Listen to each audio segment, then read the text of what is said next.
And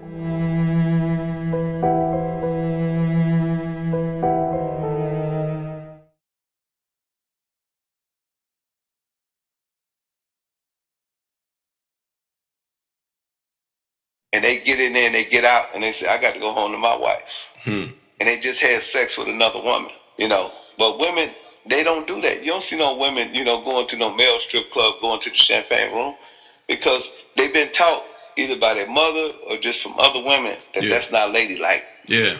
You understand what I'm saying? So some things is not ladylike and some things are not appropriate. Now, I know some women that goes in the club and they just be shaking their butt and rubbing and doing the butt on everybody. You know what I'm saying? Those are the ones that you could probably take home and have sex with the first date. But see, women that cheat now, they done got clever. Yeah. Now, the few women, maybe the 10% women who do cheat on the level of a man, they done got clever. What they do now is they say, hey, baby, do you got a man? No, I don't have no man. I just have friends. Okay. You know what I'm saying? Mm-hmm. So, you know, when you hear that word, what that means, if she said, I'm willing to fuck you with the exception that you recognize that I'm fucking him and him and him and him too. Mm-hmm. That's what she's saying in her mind. You know, I'm willing to do this, but I have other men that I'm seeing. Yeah. You know, I have friends that I am seeing, and this is what she's saying. Mm-hmm.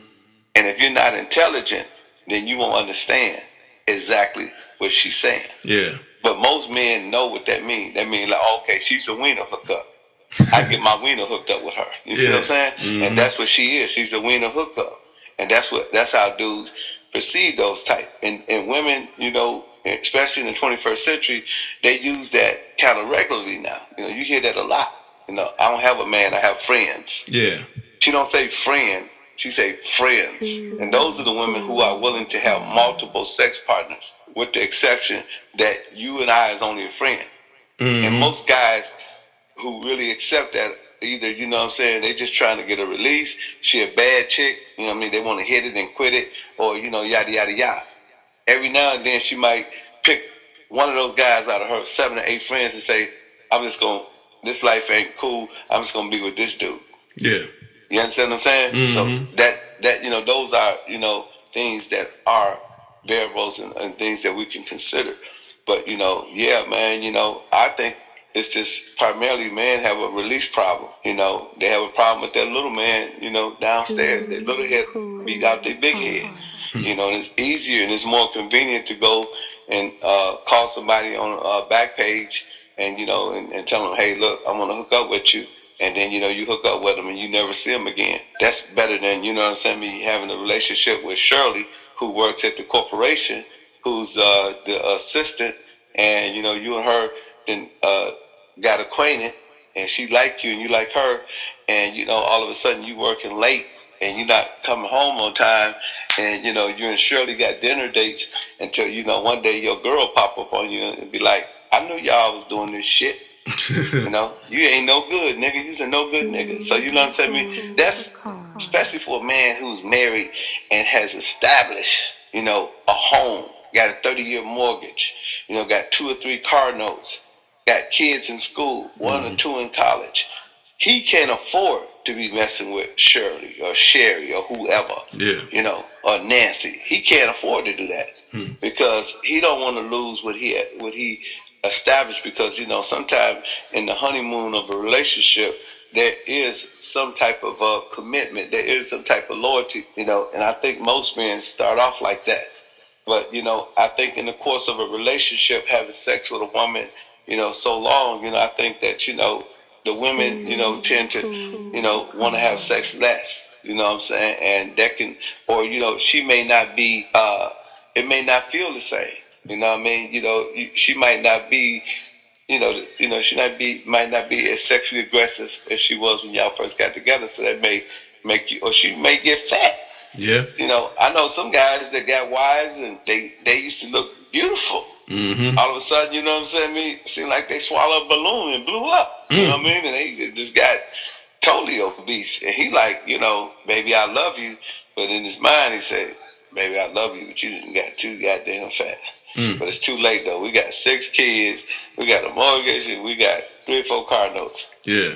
But I'm gonna put me about $300-400 aside at least twice a month. You know what I'm saying? Me to go see me something young, fine, and qualified. You know what I'm saying? I'm gonna be with somebody that really look good to me, that I really want to be with. You know, because mama, you don't have it no more.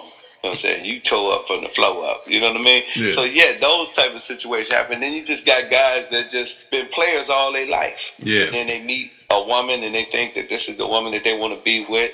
And, you know, they try to make a commitment, but then they always creep up and they start cheating.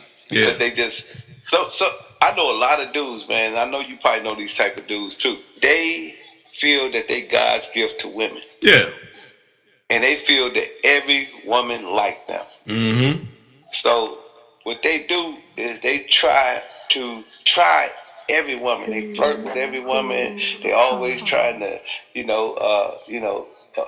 get up under this woman some kind of way or be seen by this woman or whatever. But they just been that way all their life. Yeah. But some point in the course of their behavior, they met a beautiful lady and really clamped down on them. But it's like smoking cigarettes. They got a habit. And their habit is flirting. Their habit is, getting the woman that they want to get. And those guys, they can't help themselves. They cheat just because they need to get confirmation that they still got it. I'm still that dude. You know what I'm saying? I'm still God's gift to women. Me and Pam, we got a good thing going on, but Pam don't know I'm still that nigga. Women love me, Jack. You know what I mean? Yeah. You got those type of guys. Mm-hmm. You know what I'm saying? Then you just, you got guys, you know what I'm saying, that have problems. You know what I mean? Like, for example, a guy might be at home looking at porn. You know what I'm saying? And his wife might not look as good as the chicks on the porn site. And he want to find something that look like the porn. The lady that look like, the porn. That might cause him to cheat. Now, let's break down, because this is another one I know females deal with. He's like, I look good, I'm successful, but why can't I keep a man around, And little do they know, they don't want to own up to, maybe they're too hard, or they're well, you need to do this, or, they're too hard on dudes, but they don't really want to deal with that. So that's why they can't keep a man around, no matter how fine they may look. Well, I think a lot of women have to come to conclusion come to grips that even though you have a husband, even though you're beautiful, even though you have a career, even though it seems like everything is going good at home, you still have to take into consideration that there are a lot of beautiful women out there that competes with you on the daily. Yeah. We can see that in the church. You said, why would Jamal Bryant have a baby out of wedlock and as beautiful as his wife was? You know what I'm saying? And as powerful as he was, and he had a beautiful home, and he had a big congregation. Why would he go have a baby out of wedlock? Man, when you sitting up there in that pulpit and you got 2,000 women looking at you, and they looking at you like they want to have sex with you, and everything you can say, God walked on the water. They smiling at you and licking their lips and stuff, and you looking at them, and you know what I'm saying, and you try to preach, and then when you come out that pulpit, and all these women here, they competing with your wife. If you're not strong, if you don't really have God in you, it's easy for a woman to seduce a man, because a woman knows something that most men don't. Is that she know that you want to go inside her, because all men came from inside her. Everybody came from a woman, so it's a natural inclination and a natural desire for a man to go in a woman. And if a woman is beautiful and she's sensuous and she's sexy and she know how to seduce you, what I'm saying, you in trouble, partner. And your marriage can get effed up, just that simple. Yeah.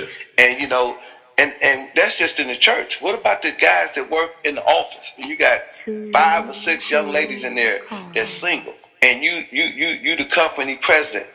You got the Porsche outside. You looking good. You don't think that she trying to move that man from his wife? So women don't know. It's a lot of competition, and it's a shortage, especially in the African American community, of our men versus our women. So and that's a bad thing for the black woman, because if there's a shortage, then that means there's a whole lot of women coming at your man. And I'm not trying to disrespect nobody, but it's a lot of ugly dudes, man, got it going on right now.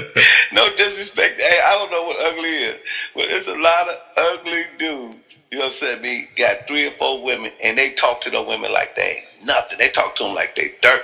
I just seen ugly dudes talk to them like they dirt. She like, why you treat me like that? Because she know that she didn't look high and she didn't look low. And it ain't that many of this guy out here. It ain't that many guys like him. Ain't too many men. Ain't nobody. She don't want to go, and she get tired of laying up with a dildo. She get tired of playing masturbating on herself. She want a man. She need a physical, hot body man to be with her, and this guy provides that. And these guys, even some guys that's obese, different type of guys. Yeah. Men, and particularly black men, they got it going on right now. I mean, they really got it going on because it's a shortage of black men. And black women would just love to have any black man, and some of them, they look for Mr. Right, just like, when you young, you looking for that bad girl with the bad body, yo, man, I got to have mommy like this, you know what I'm saying, me, but you end up settling with this. You see what I'm saying, me? Yeah. And they look, you know what I'm saying, me, they say, oh, yeah, I'm going to marry him, you know what I'm saying, it's a whole different campaign. It ain't even the same thing. He ain't even the same dude you went to high school with. So you cancel him out, and then you look up, you look high, you look low, and all the nice looking guys is kind of taken, and if you the type of woman say, I'm not for to share a man, you try to go get your man. And sometimes you might get a fat man, you might get an ugly man, you might older man, you know what I'm saying? And those men understand that because of your behavior, if you're very beautiful and you acting very docile and very weak and very insecure, a man can see that. He can see that she's insecure.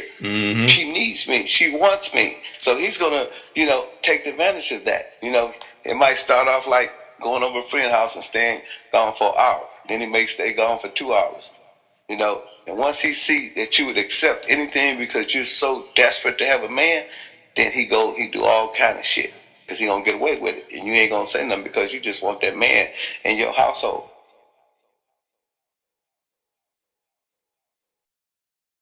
Too cool to con 24/7.